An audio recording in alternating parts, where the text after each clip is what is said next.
여러분들과 오늘 살펴볼 본문은 좀 긴데 마태복음 14장을 좀 열어주시기 바랍니다. 그래도 말씀을 듣는 시간이니까 우리 첫 절서부터 33절까지 한번 읽겠습니다. 저하고 교독을 합니다. 예수께서 즉시 제자들을 재촉하사 자기가 무리를 보내는 동안에 배를 타고 앞서 건너편으로 가게 하시고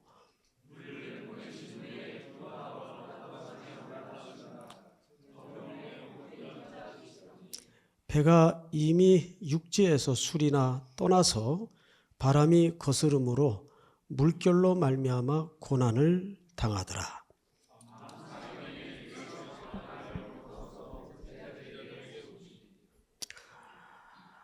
제자들이 그가 바다 위로 걸어오심을 보고 놀라 유령이라 하며 무서워하여 소리 지르거늘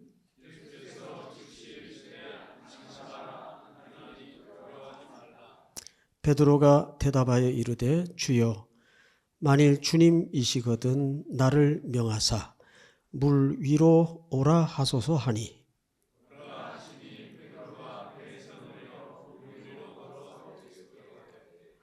바람을 보고 무서워 빠져가는지라 소리 질러 이르되 주여 나를 구원하소서 하니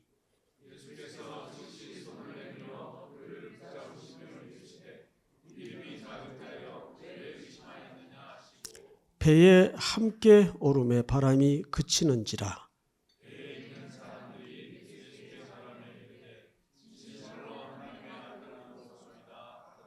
아멘.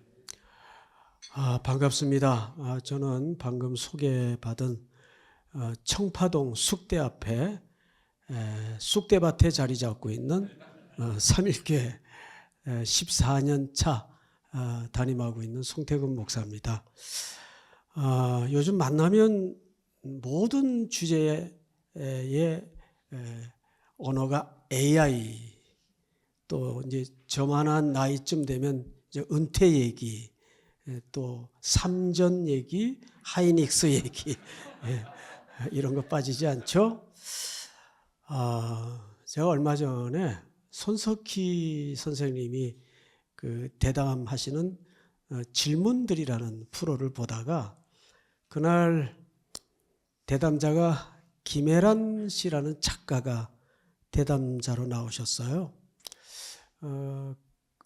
대화가 잘 맞춰지고 나서 마지막 손석희 씨가 질문을 해요. 김 선생님은 생각하시길 AI가 할 수 없는 게 있다면 뭐라고 생각하십니까? 이렇게 물었죠. 그때 김혜란 씨가 그분 아주 목소리가 참 여리고 작아요. 들릴 듯 말 듯하게 이렇게 표현을 했습니다. 망설임 아닐까요? 그것은 AI가 할 수 없다는 거죠. 근데 저는 그 프로를 이렇게 듣다가 이렇게 띵! 한 대 맞은 기분이었습니다. 망설임, 주저함, 이런 건 기계가 못 하잖아요. 그런데 그 여운이 참 짙어서 한참 그 화면을 지나치면서 앉아 있다가 이런 생각이 들더라고요. 사람이 언제 제일 깊어지고 성장하고 자라느냐? 사실은 전전긍긍할 때거든요. 어떡하나 망설일 때. 그때 사람은 깊어지고 성장하고 자랍니다. 요즘 그런 것들을 너무 피하길 원하죠. 그래서 속도감 있고 빨리 답이 나오고 이런 걸 선호하는 시대입니다. 그리고 제가 요즘 이렇게 정주행하고 있는 넷플릭스의 그 드라마 하나가 모자무사라는 드라마가 있어요. 우리 CEO 되시는 분들은 좀 그런 드라마 보시나요? 너무 성경만 읽지 마시고. 저는 그걸 비행기 안에서 선교지 가다가 그냥 순삭을 했어요. 순식간에 다 봤어요. 거기 띨띨한 초보 영화 감독 하나가 나오는데 아직 데뷔도 못했어요. 술주정뱅이에 남 욕 잘하고 흉 잘 보고 월세도 못 내서 형한테 맨날 잔소리 듣고 두들겨 맞고, 한 날 형이 들어왔는데 또 그 모양이니까 화가 났겠죠. 막 집어던지면서 넌 자식아 도대체 원하는 게 뭐야? 뭐가 되려고 그래? 너 왜 이렇게 살아? 네 앞가림도 못하고. 그러니까 형한테 한 대 얻어맞고 이렇게 바닥에 자빠졌는데 쓰러진 채로 형을 쳐다보면서 이렇게 얘기를 합니다. 너 뭐가 되려고 그래? 너 뭘 원하는 거야? 왜 이래? 형, 나는 안 불안하면 돼. 안 불안하면 돼. 그 얘기가 우리 청년들을 대변하는 이야기 같았어요. 모든 사람들이 지금 다 불안해요. 그렇죠? 이렇게 그냥 하염없이 시간이 흐르면 저도 불안해요. 지금 은퇴하면 어떻게 되나. 제가 올해 은퇴거든요. 벌써 나이가 70이 돼가지고 올해 은퇴해야 돼요. 불안해요. 저는 원로 목사도 안 돼서 보장이 없어요. 교회에서도. 현실적인 문제거든요. 불안하죠. 이게 이 시대를 살아가는 사람들의 굵은 밑바닥에 흐르는 정서입니다. 저는 오늘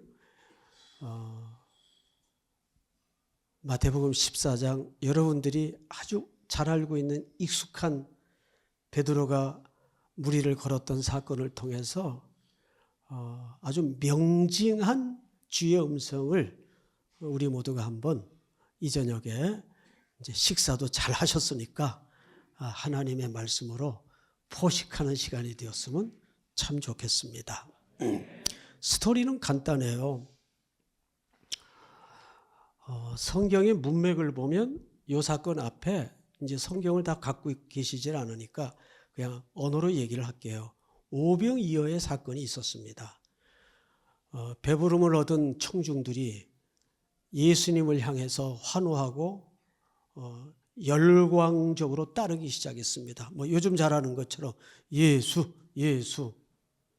그런데 예수님께서는 웬걸 이런 찬스를 살려서 탁 하나님의 말씀을 전하면 일석이조일 텐데 제자들을 불러요. 얘들아, 너희들 이루고 있지 말고 내가 이 청중들을 다 돌려보내는 동안에 배 타고 바다 건너편으로 건너가 있어라. 기억나시죠? 그리고 예수님이 이 제자들을 배에 태워 건너편으로 보낸 다음에 청중들을 다 흩어요. 그래서 저는 거기서 질문이 하나 생긴 거죠. 요 기회에 복음을 전하면 일석이조일 텐데 왜 돌려보내시지? 자, 여러분, 좌절과 절망이 무섭죠. 근데 절망보다 더 무서운 게 뭔지 아세요? 잘못된 희망이에요.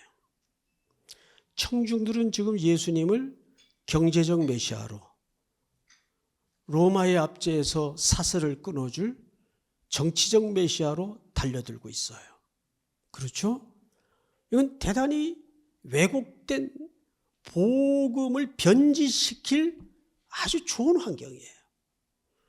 오늘날의 한국교회 복음이 왜 이렇게 매도를 당하고 변질이 됐을까요?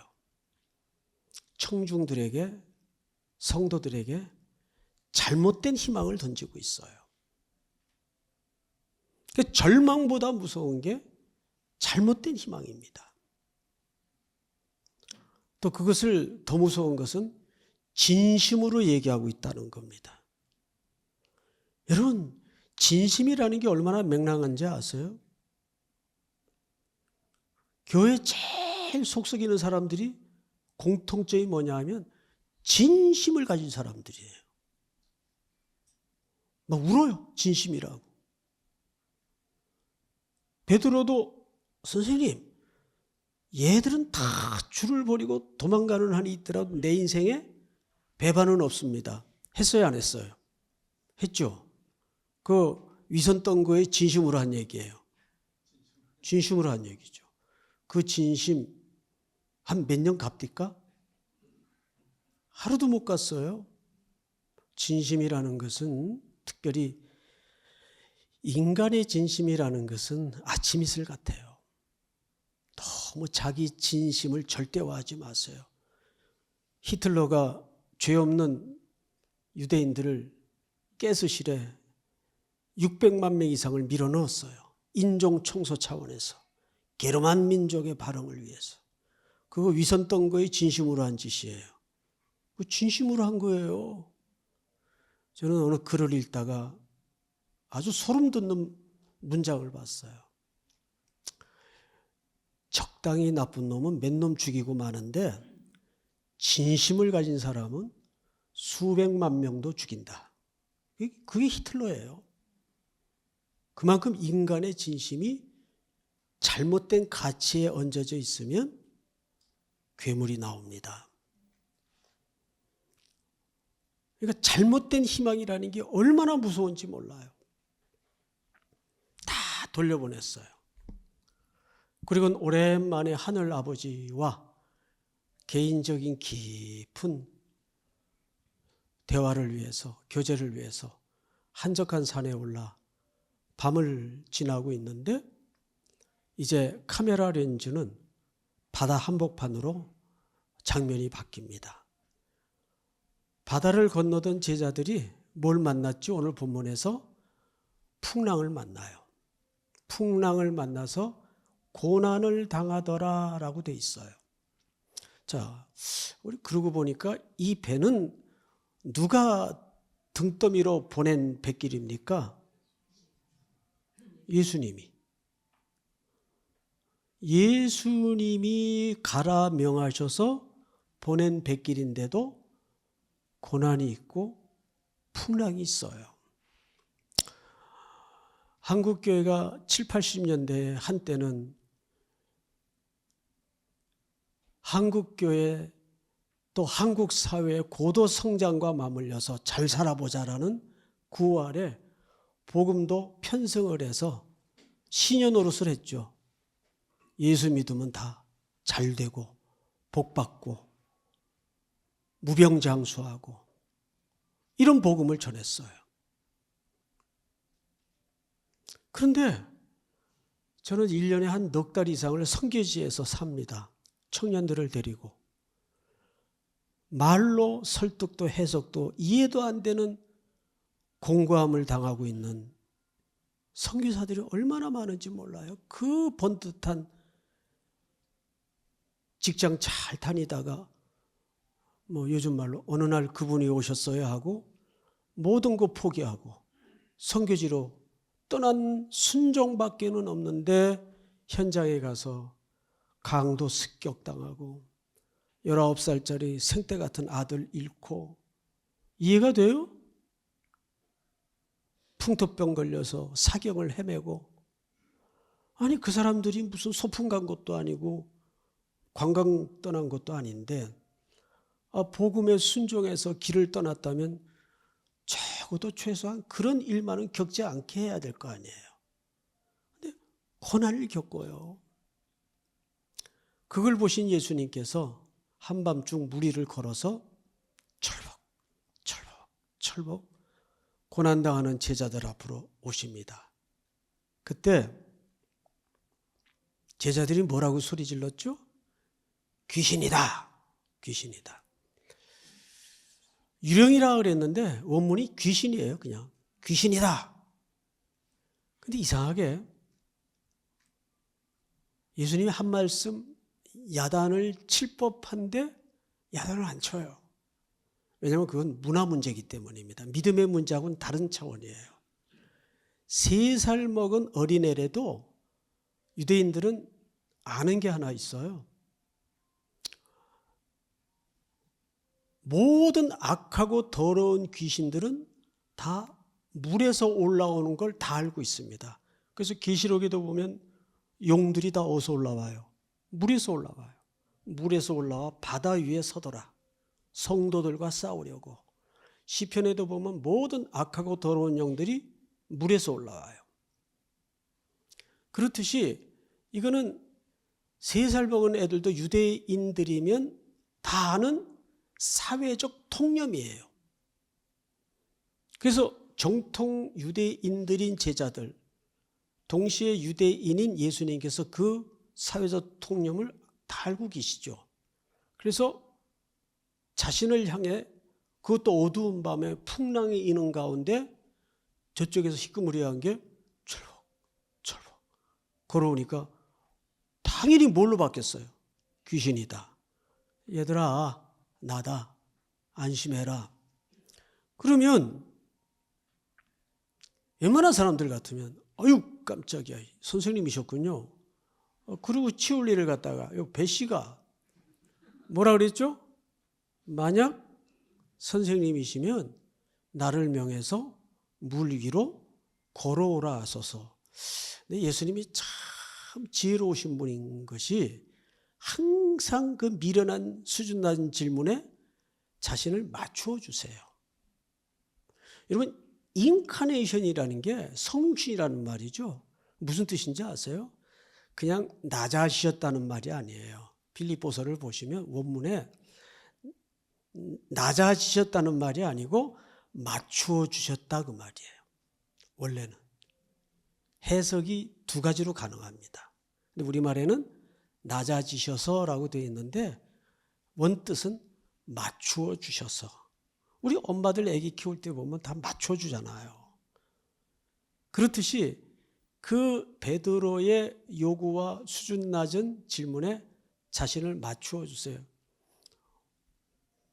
정말 주님이시면 나를 명해서 물 위로 걸어오라 하소서. 예수님 뭐라 그랬죠? 그러면 그런 줄 알지 말이 많냐? 이러지 않았어요. 그럼 걸어와라 그랬어요. 걸어와라. 자, 여기서부터 제가 여러분들의 이해를 좀 돕기 위해서 지금까지는 2D로 설명을 했는데 제가 4D로 설명을 드릴 테니까 좀 이렇게 제가 바쁘게 왔다 갔다 해도 좀 용서하시기 바랍니다. 이 배가 이제 여기 이걸 배라고 합시다. 제자들을 태운 배예요. 근데 저쪽에서 예수님이 걸어오세요. 귀신이다. 얘들아 나다. 선생님이시면 나를 명해서 걸어오라 하십시오. 걸어와라. 그래서 이제 베드로가 배에서 내려서 누구에게로 갔어요? 지금?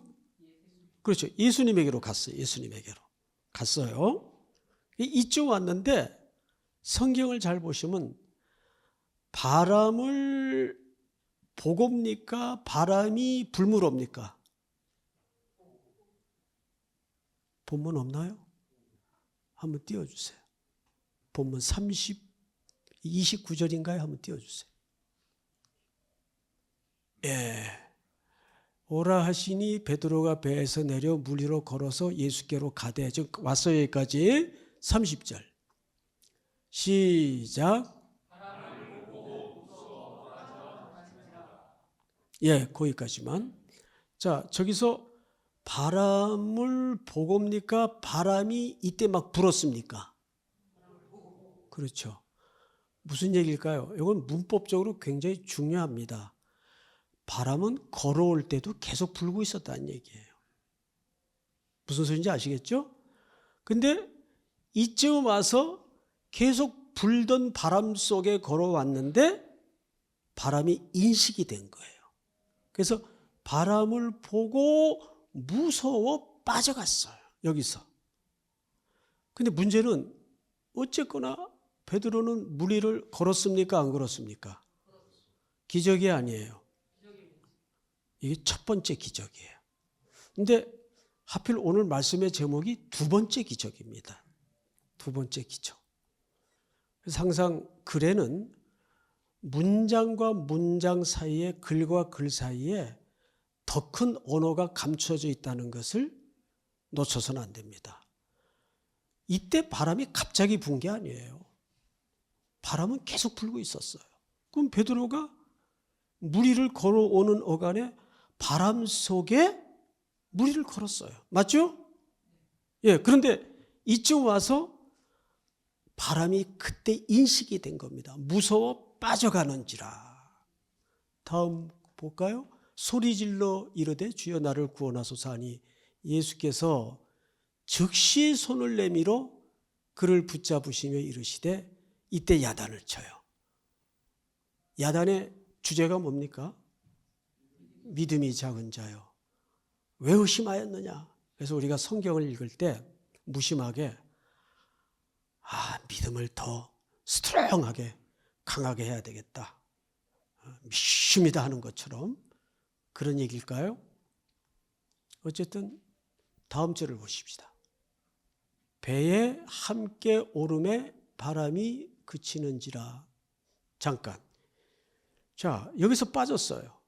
근데 예수님이 잡아챘죠? 그리고 예수님과 베드로가 보니까 32절에 배에 함께 올랐어요. 그러면 베드로는 물리를 몇 번 걸은 겁니까? 2번 걸었죠. 아니, 이해가 안 되는 분이 몇 분 계세요. 그러니까 제가 문자를 4D로 그려야 된다니까요. 자, 설명을 드릴게요. 여기 빠졌어요. 맞죠? 근데 배에 함께 올랐어요. 그러면 배에서 내려서 여기까지 걸어왔으니까 빠진 자리와 배 사이에는 붙어 있을까요? 간격이 벌어져 있을까요? 간격이 벌어져 있습니다. 벌어져 있죠. 대답은 저렇게 해야 돼요. 시원시원하게. 자, 그 다음 보세요. 그러면 이 빠진 자리에서 배에 함께 올랐다는 말은 베드로가 몇 번 걸었어요? 2번째 걷잖아요. 어려워요? 예. 자, 다시 여쭤볼게요. 베드로는 물리를 몇 번 걸었어요? 2번 걸었어요. 그래서 오늘 제목이 2번째 기적이구나. 그럴까요? 자, 여기서 제가 뒤에 이제 저의 이렇게 컬컬한 목소리를 듣다가 이제 우리 국민 아나운서 김재원 아나운서의 목소리를 듣기 위해서 앞에 저를 세운 것 같아요. 뒷시간에 귀 청소하시고 제가 2가지 질문을 드릴게요. 첫째. 2번째는 왜 안 빠졌을까요? 예, 제가 그렇게 돌쇠 같은 대답할 줄 알았어요. 예, 틀린 답은 아니에요. 그런데 오늘 제가 기대했던 답은 아니에요.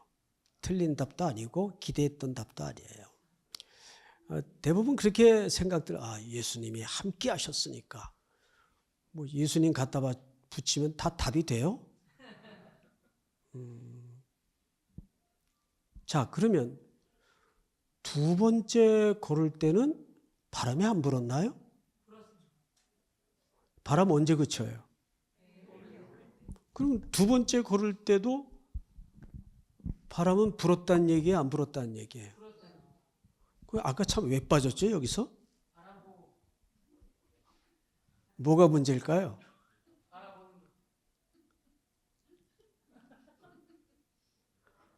생각을 해보세요. 아까 여기서 왜 빠졌어요? 바람을 보고 빠졌어요. 그 2번째 걸을 때는 그때는 바람이 그쳤나요? 바람은 언제 그쳤어요? 오르고 나서야 그쳤어요.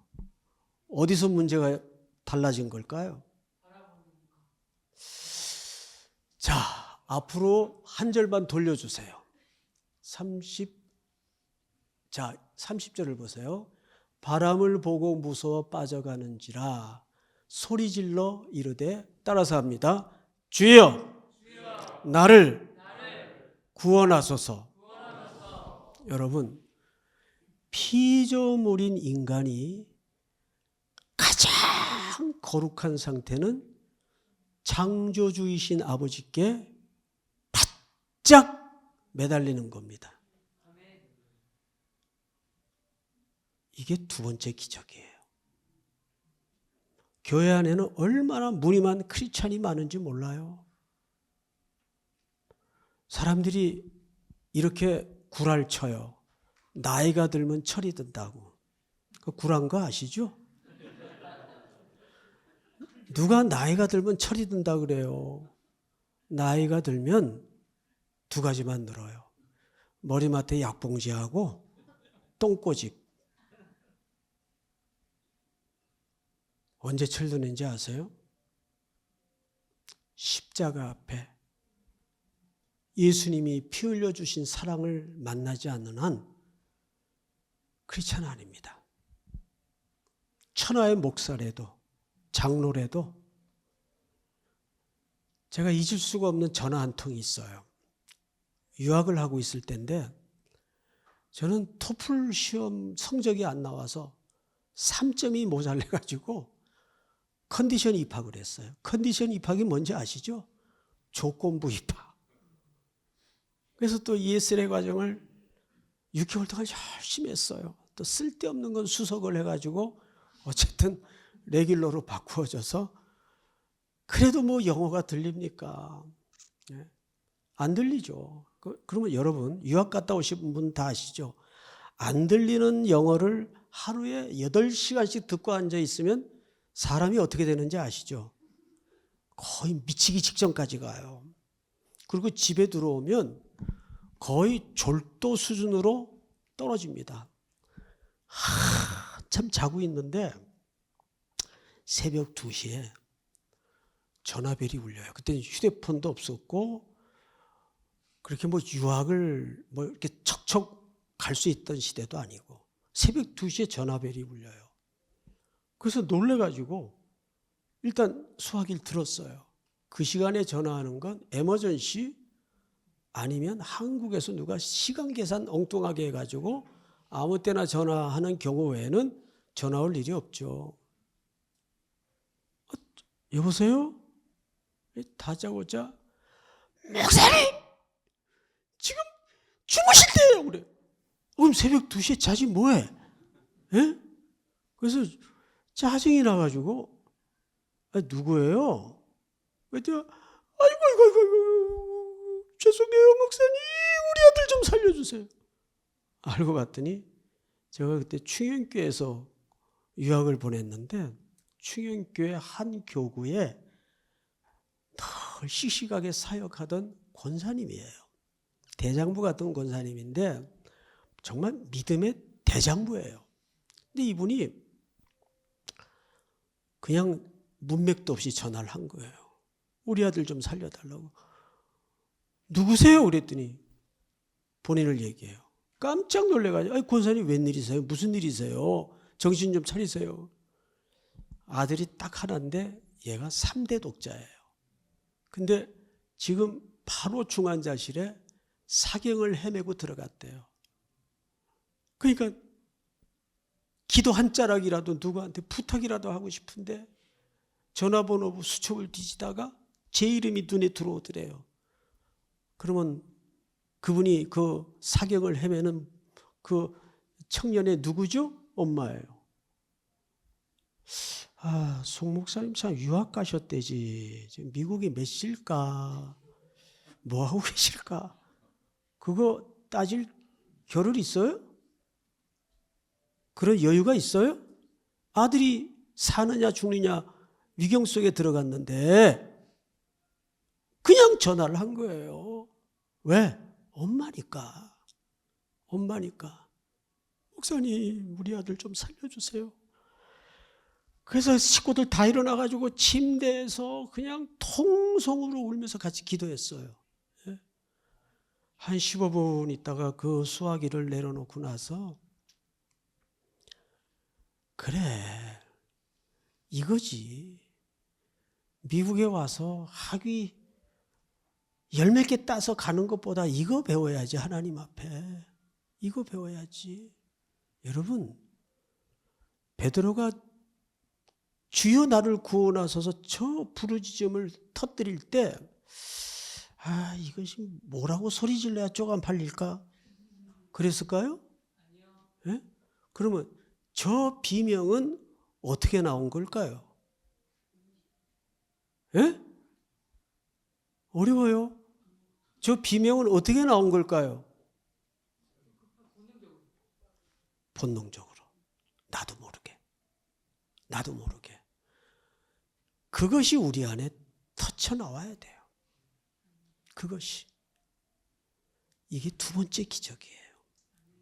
한국교회는 십자가 복음 쩍 하면 얘기하는데 딴 거 없어요.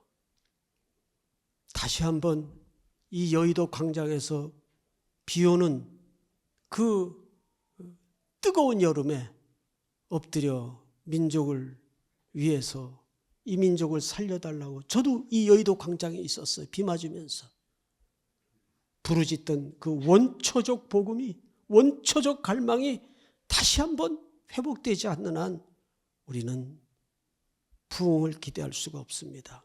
아버지 주여 나를 구원하소서. 이 두 번째 기적이 오늘 이 밤에 또 여러분들의 삶의 현장에서 회복되기를 주님의 이름으로 축복합니다. 기도하겠습니다. 하나님, 다시 한번